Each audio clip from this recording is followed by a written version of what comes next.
first I'll introduce myself, then I'm going to introduce let's say the first speaker, and then the second speaker, and then the Miki Aran, who is the discussant. I introduce myself in few sentences. My name is Livni, and by profession I'm a lawyer, advocate. And here, I believe I'm here because I was a member of parliament between the years 2003 and 2006, and I was a partner of some initiative in the environmental, enacting in environmental bills. And with my party, Shinui, we had a minister of environment, Judith Naot. Miki was her CEO of this ministry. We succeeded to do a few things, few very important things in these issues, and I was a partner of it as a member of the party. More actively, when I was in parliament, I was one of the people that dealt with the prisons privatization in Israel, opposing it loudly with some other members of parliament. And during this period, we thoroughly learned and understood what are the obligations of the state and what is the privatization and the limits of it.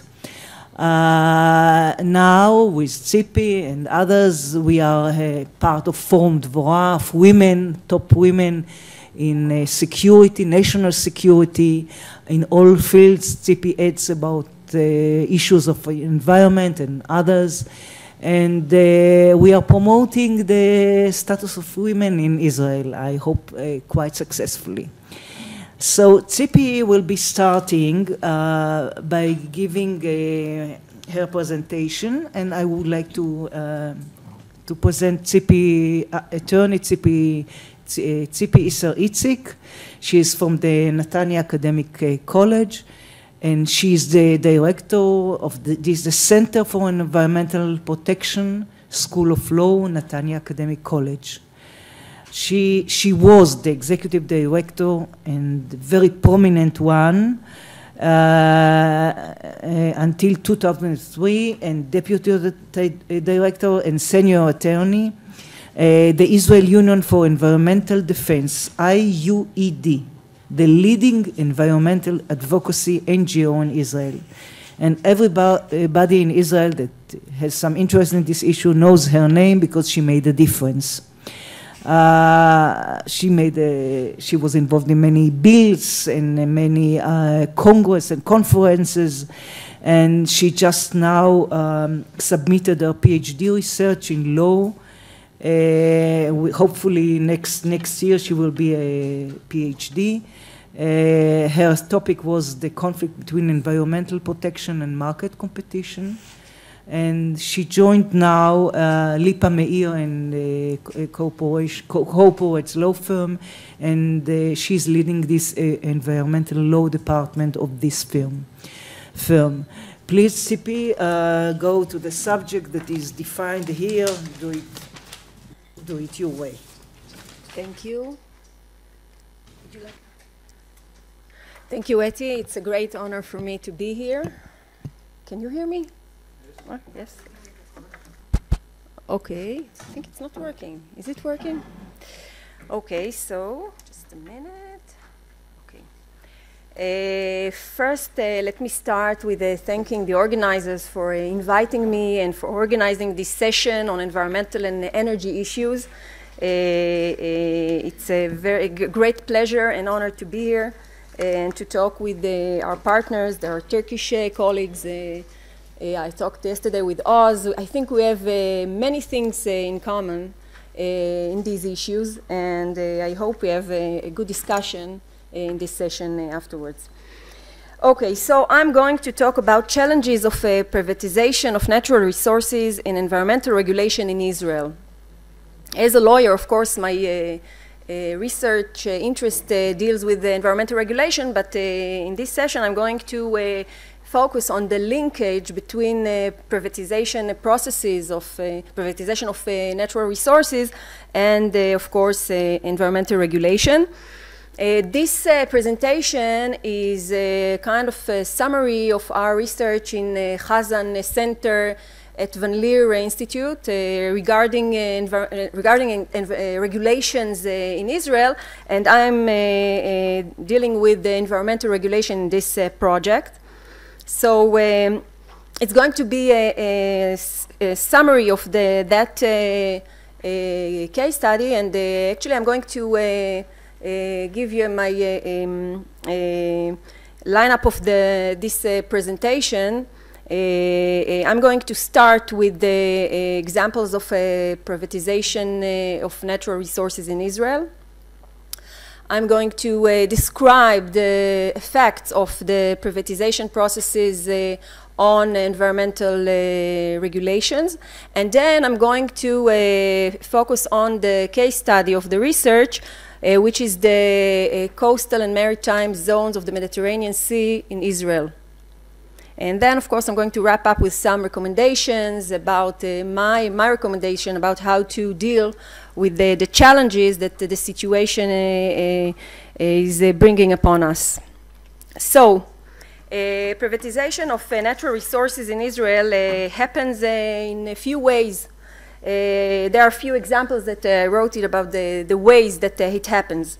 One kind of privatization was the selling control interest of governmental companies which own rights to exploit natural resources. I'm going to give examples later on. The second way is just granting a concession to private entities to exploit natural resources directly. And the third way, which is indirect way, but it's also a kind of privatization, it's approving land uses with the effects on natural resources or prevent them from the public, which is also kind of privatization in my point of view. So let me give you a few examples of those privatization processes of natural resources. The first one deals with Dead Sea minerals. You can see here in the picture collecting potash at the Dead Sea in 1947 in black and white. And now you see the color picture collecting potash at the Dead Sea 2015. It looks different, isn't it? Yeah. So the history is that Dead Sea works history begins in the early 20th century with the first efforts to extract minerals from Dead Sea in Israel's south. After Israel independence in 1948, the extraction of minerals from Dead Sea carried on with the establishment of Dead Sea Works Ltd. As a state-owned company in the early 50s. In 1968 was established ICL Israel Corporation that brought together a number of governmental chemical industry plants in Israel, including Dead Sea Works Ltd. And in 1997, the state sold its controlling interest to ICL Israel Corporation, which was then controlled by businessman Shaul Eisenberg. And in 1999, the Offer Group purchased control of the Israel Corporation, which controlled ICL. No picture here. Okay. Another example is regarding the water resources. In recent years, the government promoted the privatization of water sector in a few aspects. The first one is desalination in Israel, which transferred to private entrepreneurs, corporations. You can see this picture of Ashkelon desalination plant. Another aspect deals with the municipal water supply and urban sewage treatment, transferred to water corporations owned by municipalities and private companies. The short-term result was an increase in water prices, of course. The third aspect deals with the mineral water. The state has given approval to 3 commercial companies to pump spring water to sell it as bottles, and you can see it in the pictures of mineral water. You see a picture of May Eden factory in the north and En Gedi factory in the south. I can say that actually this process or the influence between privatization of natural resources and environmental regulation can be summed up in this short description. Much of economic activity started by governmental performing, and as it has been privatized, it became necessary to supervise the private bodies, which continued where the government came out. Privatization processes have increased the importance of regulatory supervision of means of productions that were previously public, and it results with actually three main impacts. Scope of environmental regulation is getting wider. I'm going to show the figures later on. Number of regulators who have regulatory powers relating to natural resources is growing. We have new regulators regarding managing of natural resources, and the emerging need for regulatory coordination among all those regulators and regulatory acts and rules. I'm going to focus now on my case study, Israel's maritime and coastal zone of the Mediterranean Sea. And you can see the pictures here of Tel Aviv beaches and coastal line. Which is beautiful and very populated, densely populated, and you can see, and we're going to talk about the impacts. It's very sensitive natural resource in our country. So let me start with relevant facts and figures about my case study. Israel is one of 21 countries located around the Mediterranean. Israel has about 200 kilometers of coastline, 3,950 square kilometers of territorial waters, eastern basin of the Mediterranean. This area is similar to 1/5 the size of the land area of our country. Exclusive economic zone of Israel extends up to 200 nautical miles, which are 370 kilometers from the coast, and covers an area of about 26,000 square kilometers. During the last decades, Israeli Mediterranean coast is under the extensive influence of human activities. You can see later on the examples and pictures also. In recent years, many beaches are in process of unprecedented development boom. Only about half of the coastal strip adjacent to the Israeli waterline currently remains undeveloped.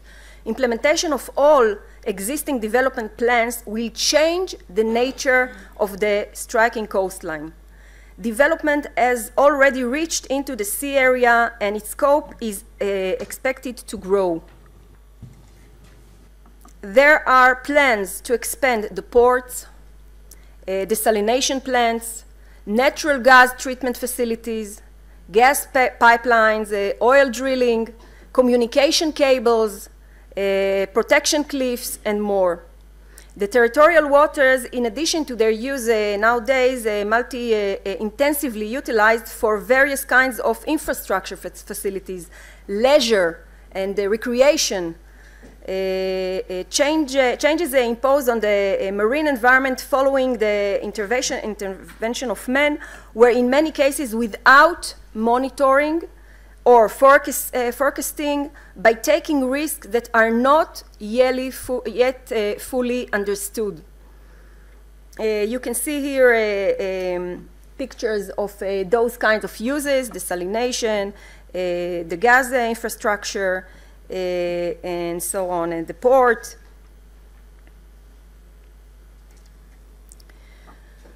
Actually, we are talking about a complex challenge regarding the environmental regulation. We have actually a snapshot of multiple authorities whom are entrusted of regulation of various kinds from different periods of time and in different areas, with poor coordination among themselves, facing the challenges of a changing reality. I can talk about actually two main challenges that I'm going to focus on. The first one is the growth of environmental regulation. You can see the figures in the beginning of between 1948 and 1988. It's 41 years. since our establishment and establishment of the Ministry of Environmental Protection, which is a young ministry, we had only 10 new environmental laws. And I'm talking only about laws from the parliament, not bylaws and not rules, administrative rules, all kinds, only laws that the Knesset, our parliament, approved. So there are only 10.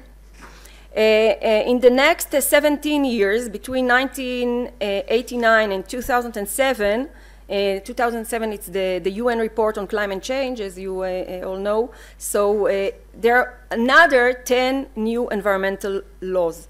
And between 2008 and 2011, only 7 years, 8 new environmental laws. So you can see it in this chart. It's really growing.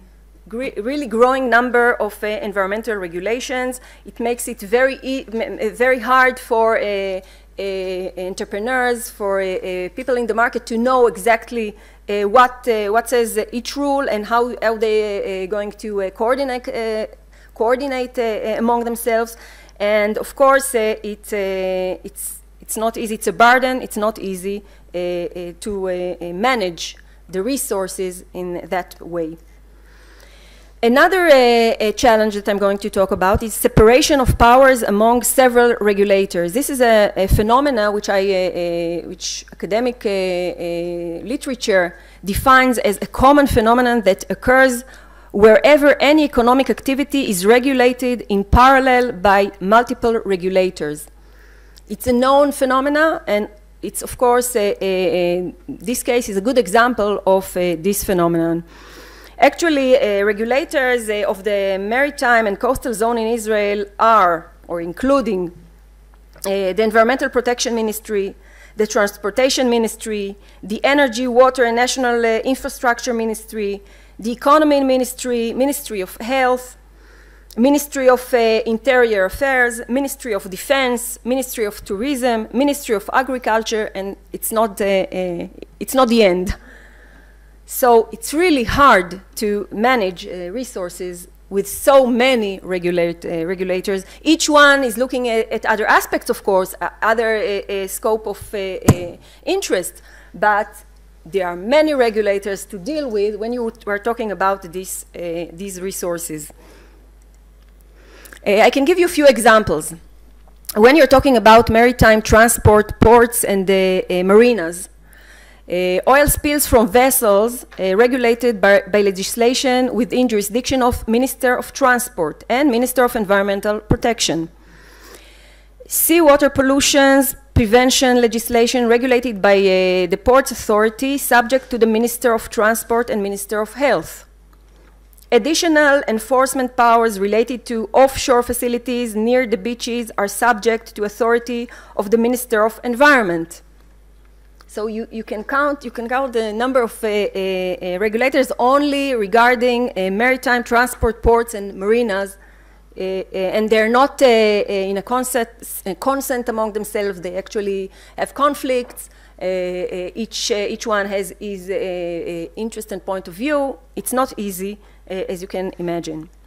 When you're talking about oil and gas drilling, procedures for licensing and supervision of drilling for gas and oil in the sea regulated by law from the 50s, 1952, within jurisdiction of Minister of Energy, Water and National Infrastructures. Generally, the environmental aspects are not reflected in the law, except the obligation to restore the prior situation at the end of the drilling. Recently, the Ministry of Energy, Water and National Infrastructure published a draft of administrative guidelines, and I think they are not approved yet.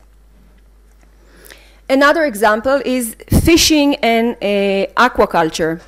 Regulation of fishing is the prerogative of the Minister of Agriculture in legislation originated in the 40s, 1937. The State Comptroller examined the monitoring of fishing in 2010, recommended reducing the fishing fleet and establishing cooperation between Ministry of Environment Protection. Aquaculture is also supervised by Minister of Economy, which provides incentives to encourage research and development of this industry. In addition, few aspects of marine pollution farms are a supervisory authority of the Minister of Environmental Protection. So, as you can see, when you look at the website of the Ministry of Agriculture telling agriculture companies how they should deal with the regulatory situation or regulatory framework, it's a long list of regulators and regulatory rules that they should follow in order to be able to get into their action. Another example is prevention of marine pollution from land and sea dumping of waste.